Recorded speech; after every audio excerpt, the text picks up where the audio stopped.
आदाब नाजरीन, पल पल न्यूज से मैं हूं आपका मेजबान नदीम अकरम। इस वक्त सुबह के 6:30 बज रहे हैं भारतीय समय अनुसार, और यही यमन के समय अनुसार तकरीबन 4:15 हुए हैं। वहीं अगर बात करूं इजराइल के समय अनुसार तकरीबन 3:20 हुए हैं इजराइल में इस समय। और यह समय मैं इसलिए बता रहा हूं क्योंकि ठीक इसी समय पर अमेरिका और ब्रिटेन के यमन पर हमले हो रहे हैं, और यही समय अनुसार तकरीबन पूरे इजराइल में सायरन गूंज उठे हैं। सुबह शाम की चक्री में पिसती रहती है दिन भर, माहवारी की पीड़ा हो या बीमारी की तकलीफें, किस्मत का लिखा है शायद, ये सोच के सब सह जाती है। मुख्यमंत्री भगवंत सिंह मान महिलाओं की इस पीड़ा को समझते हैं, इसलिए पंजाब के हर जिले में आयोजित हो रहा है महिलाओं के लिए फ्री हेल्थ कैंप, जहां उन्हें मिलेगा बेहतरीन परामर्श और इलाज, ताकि महिलाएं रहें पूर्ण रूप से स्वस्थ। जिसकी तस्वीर लोगों के सामने आ रही है, जहां तमाम तरीके से यमन को डराने धमकाने की कोशिश अमेरिका, ब्रिटेन और इजराइल द्वारा जारी है, और बिना डरे यमन इस जंग में डटा हुआ है और खुल करके मुकाबला कर रहा है। और तो और जिस भाषा में जवाब दोगे उसी भाषा में जवाब दिया जाएगा, क्योंकि कल जिस तरीके से सना एयरपोर्ट की तस्वीरें लोगों के सामने आई, जहां निशाना बनाया गया यमनी एयरपोर्ट को, और शाम होते होते ठीक यमन ने भी तेल अवीव एयरपोर्ट को निशाना बना लिया, पर उधर हमले की तस्वीरें लोगों के सामने नहीं आने दी गई, क्योंकि पूरे इजरायली हुकूमत ने मीडिया को ये आउटलेट्स जारी कर रखे हैं कि अगर बर्बादी के मंजर को एक जरा भी दिखाने की कोशिश की तो आपके चैनलों को ब्लैकआउट कर दिया जाएगा, और विदेशी मीडिया को इजराइल में एंट्री ही नहीं दी जा रही है। जो कि कई सारी तस्वीरें और कई खबरें सामने आ रही है, जो कि आप अपनी स्क्रीन पर पहली खबर देख सकते हैं कि वेस्ट बैंक में सायरन बजने लगे हैं। दोस्तों, यमन की जानिब से एक ताजा मिसाइल हमले के शक के बाद दक्षिण कब्जा शुदा फलस्तीन और वेस्ट बैंक के कई शहरों और इलाकों में इस वक्त सायरन बजने की खबरें आ रही हैं। यह हमला उस मिसाइल हमले के बाद सामने आया है जो इजराइल के यमन पर हवाई हमलों के जवाब में किया गया था। इजरायली हमलों ने यमन के सिविलियन इंफ्रास्ट्रक्चर को निशाना बनाया है, जिसके नतीजों में आम शहरी बुरी तरह से मुतासिर हुए हैं। क्या यह बढ़ता तसादुम मिडल ईस्ट में जंग की नई सूरत को जन्म देगा? वहीं आप दूसरी खबर अपनी स्क्रीन पर देख सकते हैं, सना पर अमेरिकी ब्रिटिश हवाई हमला इस वक्त जारी है। वहीं इजराइल ने इनकार किया। दोस्तों, अलमायदीन की रिपोर्ट के मुताबिक शाम यमन की दारुल हुकूमत सना पर एक हवाई हमला हुआ। रिपोर्ट्स के मुताबिक यह हमला अमेरिका और ब्रिटिश अफवाज को 21 सितंबर पार को निशाना बनाकर किया गया। हालांकि इजरायली मीडिया ने इस बात से इनकार किया है कि यह हमला इजराइल की तरफ से नहीं हुआ है, कि कहीं पता चले कि 10 से ज्यादा मिसाइल और ड्रोन यमन इजराइल के ऊपर दाग दे। वहीं अंसारुल्लाह मूवमेंट के मीडिया ऑफिस के डिप्टी हेड नसर अल दीन आमिर ने सख्त बयान दिया है। उन्होंने कहा कि गजा पर जरायत रुकेगी तभी यमन की कार्रवाई रुकेगी। हम कभी गजा को तन्हा नहीं छोड़ेंगे, हमारी कार्रवाई बढ़ेगी, पीछे नहीं हटेगी। सूत्रों के मुताबिक इजरायली कब्जा फौज ने अमेरिका और ब्रिटेन के टाउन से सना और हुदैदा में आम शहरी सहूलतों को निशाना बनाकर हमले किए हैं। क्या ये हमले मिडल ईस्ट में हालात को और पेचीदा बनाएंगे? वहीं आप तीसरी खबर भी देख सकते हैं, यमनी अफवाज का बेन गुरियन एयरपोर्ट पर हमला, इजरायली साइट्स और जहाजों को निशाना बनाया है।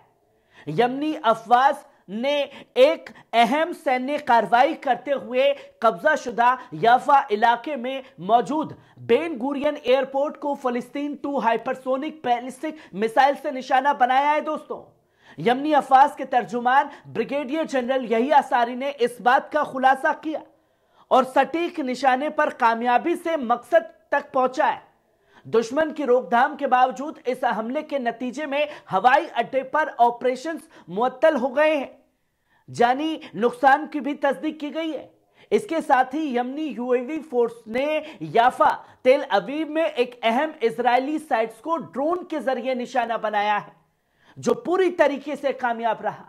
इसके अलावा अरब सागर के सोकोटारा आइलैंड में मशरिक में मौजूद जहाज सेंट उर्सुला को भी ड्रोन से निशाना बनाया।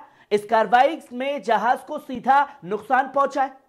जनरल याह्या सारी के मुताबिक इस जहाज को इसलिए निशाना बनाया गया क्योंकि मलकियत रखने वाली कंपनी ने यमनी अफवाज की पाबंदी को तोड़ा और कब्जाशुदा फलस्तीन के बंदरगाहों में दाखिल होने की कोशिश की। उन्होंने यह साफ तौर पर कहा है तमाम कार्रवाइयों पर कि गजा के मजलूम फलस्तीनी अवाम के साथ इजहार यकजहती और इजराइल की यमन के खिलाफ जरायत का जवाब है। यह गजा की हिमायत में 5वें मरहले की कार्रवाई का एक बड़ा हिस्सा है। दोस्तों, क्या यह जंग मिडल ईस्ट में एक नए दौर को जन्म दे रही है, जिसकी तस्वीर लोगों के सामने है। वहीं आप चौथी खबर देख सकते हैं, यमन में ईरानी समर्थित हुती ग्रुप इजराइल में जंग की उम्मीद से ज्यादा मुश्किल है, और यह मेरा नहीं बल्कि इजरायली अफसर का कहना है। दोस्तों, वॉशिंगटन पोस्ट के मुताबिक एक अनामा इजरायली अफसर ने कहा कि यमन में ईरान समर्थित हुती ग्रुप से जंग इजराइल के लिए उम्मीद से कहीं ज्यादा मुश्किल साबित हो सकती है। अफसर का यह कहना है कि हुती तकनीकी तौर पर उम्मीद से कहीं ज्यादा तरक्की हासिल कर चुका है और उन्हें कम आंकना एक बड़ी गलती होगी। रिपोर्ट के मुताबिक इजरायली अफसर ने जोर देकर के कहा कि ईरान की मदद की वजह से हुती ग्रुप ने अपने नजरिए की अमल में बदलने के लिए मुअस्सिर इक़दामात उठाए हैं, जिसमें इजराइल की तबाही का एजेंडा भी शामिल है। इजराइल की नेशनल सिक्योरिटी काउंसिल के साबिक अफसर योएल गाजिंस्की ने कहा कि हुती इजराइल के खिलाफ एक थकावट की जंग छेड़ना चाहता है ताकि वे खुद को असल मकामत के तौर पर पेश कर सके, जिसकी तस्वीर लोगों के सामने है। और सोचिए दोस्तों, आप 5वीं खबर देख सकते हैं कि जिसके पास अमेरिका का थाड, इजराइल का आयरन डोम सिस्टम पूरी तरीके से नाकाम है यमन की बैलिस्टिक मिसाइलों के सामने। फलस्तीन 2 बैलिस्टिक मिसाइल ने इजराइल के बेन गुरियन एयरपोर्ट को निशाना बना लिया। यमनी अफवाज के तर्जुमान ब्रिगेडियर जनरल याह्या सारी ने इस बात की तस्दीक की, जिसकी रिपोर्ट मैंने आप लोगों के सामने भी रखी। पर सोचने वाली बात यह है कि दी सुपर पावर अमेरिका, उसके थार्ड सिस्टम उसके पास मौजूद है, जो थर्ड डिफेंस सिस्टम को इस मिसाइल को रोकने के लिए एक्टिव किया गया था, जिसमें इजरायली हेड्स डिफेंस सिस्टम ने भी मदद की। लेकिन इन तमाम कोशिशों के बावजूद मिसाइल अपने मकसद तक पहुंचने में कामयाब हो रही है। गौरतलब यह है कि थर्ड सिस्टम को छोटे और मीडियम रेंज बैलिस्टिक मिसाइल को रोकने के लिए डिजाइन किया गया, जिसे अमेरिकी कंपनी लॉकहीड मार्टिन ने तैयार किया। यह सिस्टम गैर जमीनी और जमीनी दोनों स्तर पर हमलों को रोकने में सक्षम है। पर 21 अक्टूबर को अमेरिकी डिफेंस सेक्रेटरी लॉयड ऑस्टिन ने इजराइल में थर्ड सिस्टम तैनात करने की इजाजत दी थी ताकि ईरानी बैलिस्टिक मिसाइल हमलों के बाद इजराइल की हवाई सुरक्षा को मजबूत किया जा सके। पर यहां तो यमन की बैलिस्टिक मिसाइल सीधे सीधे जा करके इजराइल के अंदर गिर रही है। उसमें भी कुछ लोगों का सवाल रहेगा कि भैया मिसाइल गिरी तो रही है, कुछ नुकसान तो हो नहीं रहा।